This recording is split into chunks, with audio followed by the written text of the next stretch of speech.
Bismillahirrahmanirrahim. Assalamualaikum warahmatullahi wabarakatuh. Bertemu lagi dengan Kang Afif di sini. Pada video kali ini kita akan membahas tentang sudut dalam tulisan tangan. Ini merupakan serial grafologi ya yang membahas tentang berbagai tanda-tanda dalam tulisan tangan sesuai dengan kelompok bahasannya. Kemarin kita sudah membahas tentang ear strokes, membahas tentang baseline ya atau alignment. Nah, sekarang kita membahas tentang sudut dalam tulisan tangan. Apa itu sudut? Ya, sudut seperti ini contohnya ya, ada sudut-sudut ini ya, sudut ada supported angles ya, ada seperti ini pada huruf T dan sebagainya. Nah, kita coba lihat dulu contoh-contoh tulisan dengan sudut itu seperti apa. Nih, ini contoh tulisan yang banyak sudutnya ya, sudut ya, mau di bawah, mau di atas ya. Nih, mampir, kelihatan ya, ini sudut-sudutnya banyak banget nih ya. Ini sudut-sudut ya, ini saya besarkan nih. Oh ya, ini sudut, ini banyak sudutnya. Kemudian contohnya lagi, wah ini ya, ini tipe-tipe contoh tulisan yang banyak sekali sudutnya. Ya, Anda bisa melihat ini yang kiri, ya, yang tengah, ya.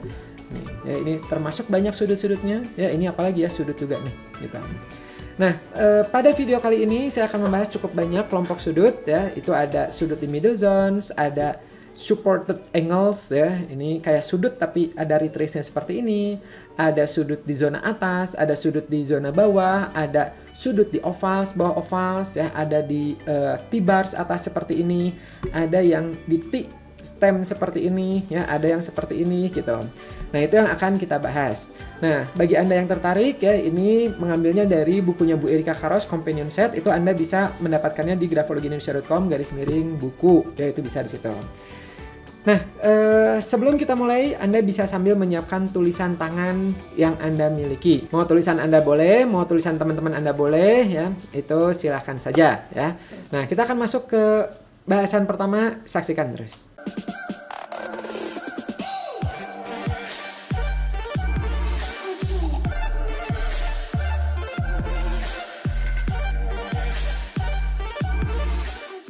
Sudut atau suka juga disebut dengan angles ya.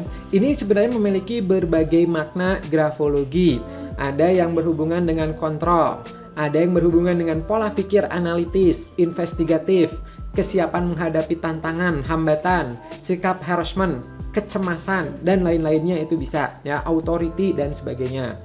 Nah, kita akan coba lihat dari yang pertama, yaitu sudut di zona tengah. Contohnya seperti ini ya. Jadi ada N ya, N. Nah, ini sudut-sudut, tipe sudut. Di H juga ini zona tengahnya, di R bagian bawahnya. Ini adalah sudut-sudut. Nah, tulisan dengan sudut ini ya, ini positifnya adalah biasanya penulis seperti ini tuh suka disebut tipe pemikir analitis atau investigatif. Tidak mudah percaya ya dengan informasi yang ia terima. Ada dorongan dalam diri untuk mengetahui latar belakang atau alasan dibalik suatu informasi. Jadi biasanya banyak yang tulisannya seperti ini tuh yang terjun di bidang analitis, ya, farmasi, matematika, fisika, apapun yang berhubungan menggali informasi lebih dalam. Nah, kalau misalnya pasangan Anda itu tipenya analitis, investigatifnya tinggi banget, maka jangan kaget ya kalau misalnya tidak mudah percaya dengan apa yang Anda sampaikan. Yang saya masih di kampus nih, masa sih coba send location, coba ya video call dan sebagainya. Nah, karena apa? Pola pikir orang itu yang memuaskannya itu adalah reason atau alasan-alasannya. Ya. Nah, selain dari itu, ya sudut juga dapat menjadi indikator disiplin, kontrol yang kuat, tidak mudah goyah atau terpengaruh oleh orang sekitarnya. Ketika diikuti dengan tekanan yang cukup kuat, ini dapat berkembang ke arah aggression secara fisik. Ya. Juga sudut yang ekstrim atau berlebihan dapat mengarah ke arah negatif seperti authoritarian yang negatif, ya, intolerans, kaku dan sebagainya. Sudut. Ya. Tapi yang menarik adalah cukup banyak pemimpin-pemimpin itu yang ternyata tulisannya sudut-sudut. Ya. Mungkin itu apa ya, kalau di psikologi metrik sih suka disebut tipe segitiga ya. Jadi di satu sisi leadernya tuh ada berani untuk menghadapi tantangan, hambatan ya, mendobrak perbedaan-perbedaan seperti itu ya. Cuman di sisi lain tadi ya kadang-kadang memandangnya tuh rada kaku, hitam atau putih ya, nggak ada abu-abu gitu, nggak ada rada kaku di situ. Bossy juga itu bisa. Nah, kemudian ada yang namanya supported angles. Nah, supported angles ini menarik sekali ya. Ini Bu Erika menjelaskan. Jadi, supported angles itu seperti ini. dia antara sudut dan garlands. Ya, garlands tuh yang mengalir, ya gitu. Cuman di ujungnya itu dia, ya kalau kita lihat di sini, ini supported angles. Jadi set. Nah, di bagian ininya itu dia, nih saya besarkan sebentar. Nih ya. Nah, di bagian ininya itu klik. Nah, itu supported, ya gitu. Jadi retrace, namanya retrace itu jadi coretannya itu menumpuk menutupi coretan sebelumnya, supported angles, ya. Tuh, ini namanya. Jadi kayak sudut, ya, tapi bukan sudut jadinya, ya. Kayak garland, tapi bukan garland juga, ya. Garland nanti ada bahasannya sendiri, ya gitu. Nah, ini namanya supported angles. Memang jadinya rada aneh tulisannya, ya. Nah, Bu Erika Karos menyebutkan bahwa pola ini tuh tidak mudah dibuat. Ini mengindikasikan adanya duplicity and pretense, ya. Jadi cenderung menutupi sesuatu, apakah kepura-puraan, ya, dibalik ketulusan palsunya dia. Tuh. Nih, ini untuk lebih lanjutnya, itu lebih lengkapnya ada di Encyclopedia of Handwriting Analysis, volume 25, ya, 25. Nah, bisa kamu dapatkan di grafologiindonesia.com/buku atau bisa juga di website karos.com/books, ya, sama saja, silahkan. Nah, kita lanjutkan lagi, berikutnya ada sudut di bawah ovals. Ovals itu A dan O. Dalam grafologi A dan O itu disebutnya adalah huruf komunikasi, ya, huruf verbal gitu. Nah, ketika huruf A dan O tuh normalnya harusnya bawahnya itu membulat. Ya gitu. Naturalnya itu adalah membulat, ya, mengalir seperti itu. Nah, ketika dibuat menyudut seperti ini, ya, obat. Nah, ini kelihatannya bawahnya ini menyudut apa? Nah, ini menyudut, itu menjadi indikasi adanya ketegangan emosional atau kecemasan, ya, emotions, ya, dan sosial pada diri penulis. Penulis nantinya berdampaknya apa? Bisa jadi mudah tersinggung dan terkadang menjadikan atau memendam masalah dengan orang lain, mengakibatkannya ingin untuk mempermalukan orang lain atau menjelekan orang lain atau apapun itu, tapi dipendam sama dia, ya gitu. Nah, ini ada juga yang namanya sudut di zona atas. Jadi secara umum, ya, ini konsep besarnya, ya, konsep besarnya itu sudut itu ada positif ada negatifnya. Ya, tapi ketika sesuatu yang harusnya mengalir berubah menjadi sudut, maka menjadi negatif maknanya. Ya, ini sebelum saya bahas yang sudut di zona atas, saya akan menambahkan satu lagi, ya, ini mumpung keingetan. Ada tanda, ya. Sebentar, saya tambah slide-nya, ya. Nah, ada tambahan seperti ini, contohnya supaya Anda kebayang. Misal di sini saya gambar aja di sini langsung, ya. Kita pakai pen, ya. Nah, contoh misalnya ketika ada orang yang menulis, ya, final, L-nya itu ujungnya mengalir seperti ini, maknanya positif, ya. Ini disebutnya adalah generosity, karena memang ujungnya itu normalnya adalah mengalir seperti ini. Jadi ada dorongan untuk ingin memberi pada orang lain, ya, dekat dengan orang lain itu bisa. Tapi ketika ujungnya, nah harusnya dia mengalir, tapi dia membuatnya menjadi sudut seperti ini, ya, maka ini menjadi yang namanya caution.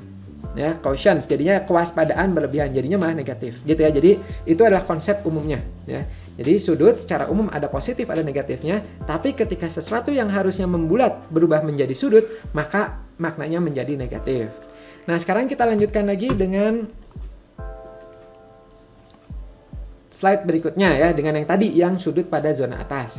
Pun demikian, seharusnya ketika menulis zona atas itu, ya, L, B, H, K itu atasnya harusnya membulat. Ketika dia membentuk sudut seperti ini, maka menjadi ada indikasi kecemasan di situ, ya. Kita lihat dulu arti dari zona atas, ya. Zona atas memiliki berbagai makna seperti orientasi pada aktivitas mental, pada pemikiran, pada konsep dan sebagainya. Nah, sudut pada area ini dapat menjadi indikator kecemasan dalam berpikir logis yang mengakibatkan sulit dalam membuat keputusan, ya. Cemas, tegang itu bisa di atas, ya. Nah, antusias dan optimismenya jadinya menurun karena kecemasannya tersebut. Begitu juga dengan zona bawah, ya. Zona bawah itu sebenarnya maknanya banyak, ya. Bawah tuh berarti kayak huruf Y, G, J itu zona bawah, ya. Nah, makna di zona bawah itu sebenarnya ada banyak. Ada yang berhubungan dengan orientasi fisik, dengan materials bisa, dengan seksual juga bisa, it bisa juga, ya. Jadi ada banyak banget. Nah, ketika bawah harusnya, kan kebayang ya nulis G, Y itu harusnya dia membulat seperti itu. Ketika dia itu menjadi sudut, nah umumnya menggambarkan adanya hambatan dalam hubungan seksual, ya, yang natural. Jadi harusnya itu natural ya, relax dan sebagainya, ini jadinya terlalu logik, sama dia dibuat logik ya, jadinya kaku gitu. Juga berdampak pada mudah tersinggung ya, mudah bertengkar, jadinya tidak sabar atau terlalu agresif. Itu adalah yang zona bawah. Bahkan dalam kasus ekstrim itu suka disebut namanya house tyrant. Jadi kalau Anda baca di buku-buku grafologi ya, mau di yang Eropa ya, yang Prancis, yang Jerman gitu, itu di old graphology itu suka menyebutnya namanya adalah house tyrant. House tyrant tuh jadi dia berkuasa ya, seolah-olah menunjukkan apa ya, di rumahnya tuh jadinya kayak bosi, tidak menyenangkan. Tapi kalau keluar itu kelihatannya tuh charming ya. Jadi orang lain tuh kelihatannya wah kayaknya baik-baik aja, kayaknya keluarganya bahagia deh, beruntung dapat suami seperti ini ya, padahal enggak ya gitu. Di rumahnya ya suka memanfaatkan kelemahan ya, mau pasangan, mau anak-anaknya, terlalu bosi dan sebagainya. House tyrant ya. Nah, meskipun sudut di zona bawah ada juga positifnya ya, jadi dia bisa berkembang ke arah authoritarian, juga leadership juga itu bisa ya gitu. Meskipun tipenya akan berbeda dengan yang bawahnya melengkung ya, akan berbeda. Nah, berikutnya kita lanjutkan lagi, ada yang namanya sudut di T-bar. Nah, sudut di T-bar itu kan T-bar itu apa sih? Bar itu gini. Jadi kalau Anda menulis huruf T ya. Kalau kita nulis huruf T itu kan biasanya garis, itu namanya stem, batang, kemudian ada garis kiri ke kanan, itu namanya adalah bar. Ya, bar. Nah, ada orang yang kalau nulis barnya itu seperti kiri ini, ya, seperti yang di bawah ini, bersudut, gitu. Ya, bersudut. Sudut, nih, tempe ini sudut, tidak ini sudut.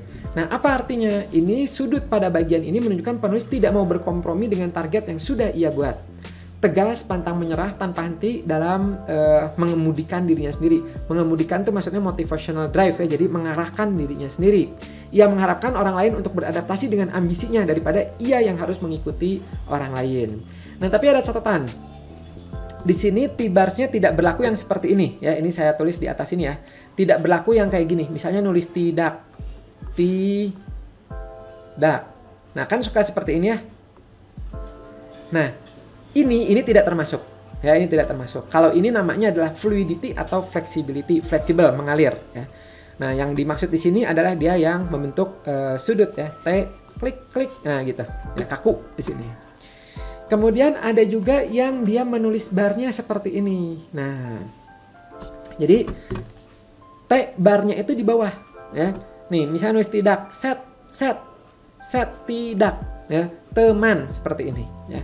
Ini Bu Erika Karos ya, dalam companion set itu menunjukkan tanda ini menjadi indikasi ketidakinginan untuk berkompromi atau beradaptasi dengan target yang sudah ia buat. Penulis tegas, analitis, dan kritis terhadap orang lain, mirip seperti yang tadi ya. Tapi dalam kasus ekstrim ini berdampak negatif, di mana ia cenderung merasa dirinya itu benar, sementara yang lain salah. Seringkali mereka mengkritik orang lain tentang apa yang mereka sendiri tidak sukai. Akibatnya mereka berkata seperti ini, saya nggak suka mengerjakan itu, oleh karena itu saya tidak bisa membiarkan kamu pergi begitu aja. Ya gitu, jadi suka mencari-cari kesalahan orang, suka mendominasi orang, seperti itu. Nah, dan kadang mereka akhirnya dianggap sebagai pencari kesalahan. Dari statistik menunjukkan bahwa ini adalah penyebab utama perceraian ya. Maksudnya apa? Maksudnya bukan tanda ini ya yang menjadi penyebab perceraian, bukan. Tapi perilaku seperti ini ya. Mencari kesalahan pasangan, selalu aja yang diomongkannya adalah kesalahannya, negatifnya dan sebagainya. Itu menjadi salah satu kunci utama, penyebab utama dari perceraian. Divorce ya, atau pertengkaran. Nah, memang secara statistik juga ya, secara ilmu pengetahuan science ya gitu, itu ada berbagai hal yang membuat pasangan itu ternyata semakin akrab dan langgeng. Ternyata itu bisa dipelajari sekali. Dan kebetulan sekali saya sudah membahas itu di video saya ya. Anda ada baiknya kalau Anda belum nonton video saya ini ya, ada di atas ini ya, nah itu bisa Anda pencet, itu tentang science di balik pasangan bahagia. Ternyata ada cara-caranya dan itu sangat bisa Anda ikuti ya. Termasuk ya alhamdulillah saya juga coba mengaplikasikan ilmu-ilmu tersebut dan ya alhamdulillah ya, semoga aja langgeng dunia akhirat gitu. Nah, seringkali orang ini memiliki pencernaan yang buruk karena semua hal yang mereka temukan salah. Jadi tidak hanya berhubungan sama orang aja, sama makanan, sama apapun itu jadinya bawaannya negatif terus. Wah ini salah, wah ini salah, wah ini salah, seperti itu ya. gitu. Nah, ini kalau Anda perhatikan dia miringnya ke kanan. Ya. Ada juga, nah, tapi ini ya perlu Anda bedakan dengan inisiatif. Tanda inisiatif tuh seperti ini. Nah, ini ya, tanda inisiatif seperti ini. Nah, ini klik. Nah, ini inisiatif ya. Memang kelihatannya mirip tapi berbeda ya. Inisiatif ada tarikan awal, ada ini gitu. Nah, ini inisiatif. Kalau ini maknanya adalah positif. Dia pintar melihat peluang yang ada, kesempatan yang ada ya gitu. Bertindak ketika ada kesempatan tersebut, self starter ya. Jadi tidak harus disuruh-suruh. Nah, itu inisiatif ya. Kalau ini beda ya, ini beda. Nah, kalau kita ngelihat di sini tadi sudutnya mengarah ke bawah, ke kanan, ada juga yang sudutnya mengarah ke kiri seperti ini. Nah, set, jarang ya. Atau misalnya ini, T-nya klik. Nah, gitu. Ya, ini jarang ditemukan. Normalnya itu seperti ini. Ya, kalaupun ada umumnya ke kiri dulu baru ke kanan. Misalnya nulis tidak. Set, tidak. Nah. Yes. Ini jadi tanda stubborn ini ya. Tidak. Nah, gini kurang lebih. Nah, ini ke kiri seperti ini namanya adalah persistence, tekun, ya gitu. Menghadapi hambatan daripada saya mengangkat pulpen beberapa kali, saya hadapin aja terus. Yaitu persisten. Bagus, positif maknanya. Nah, ini ya. Nah, ini beda dengan yang ini. Ini left oriented ya, ke kiri seperti ini ya. Tidak, teman. Ini ke kiri. Nah, penulis kritis terhadap dirinya sendiri. Left itu bagian self ya, diri sendiri. Sebagai salah satu bentuk defense mechanism dirinya. Tanda ini berasal dari kebutuhan untuk merasa signifikan, untuk mengimbangi rasa tidak berharga dirinya. Dengan kata lain, penulis merasa rendah diri dan mencoba untuk mengangkat diri mereka di atas orang lain dengan menghayati citra diri mereka yang ideal. Mereka terlibat dalam perjuangan diri, struggle, ya, yang berkelanjutan untuk menjadikan diri mereka sebagai seorang yang sempurna sebagaimana yang mereka rasakan. Semakin banyak energi yang mereka salurkan untuk mencoba menjadi lebih unggul daripada orang lain dalam segala hal, menyebabkan ketakutan dalam diri akan segala upaya di mana keberhasilan tidak menjamin. Jadi dia mencoba menunjukkan dirinya, idealisme dirinya seperti apa, tapi ya itu ya dia nggak tahu nih hasilnya itu sebenarnya bisa atau enggak sih gitu. Jadi dia malah akan capek sendiri ya gitu. Nah, itu adalah bahasan berbagai sudut dalam tulisan tangan. Semoga menambah wawasan Anda. Jangan lupa ya Anda sambil lihat ya tulisan yang Anda miliki atau yang Anda analisa sehingga ilmunya itu semakin menempel pada diri Anda. Nah, kita akan ketemu di video berikutnya masih dalam serial tema-tema kelompok grafologi. Sekali lagi, jangan lupa bagi Anda yang belum subscribe dan like dan pencet loncengnya, Anda bisa lakukan sekarang. Pencet subscribe-nya, ya, pencet loncengnya, supaya notifikasi ketika ada video baru itu Anda dapat video pertama, dan Anda juga bisa like, dan juga boleh share ke teman-teman yang lain yang sekiranya tertarik dengan grafologi. Terima kasih dan bye-bye.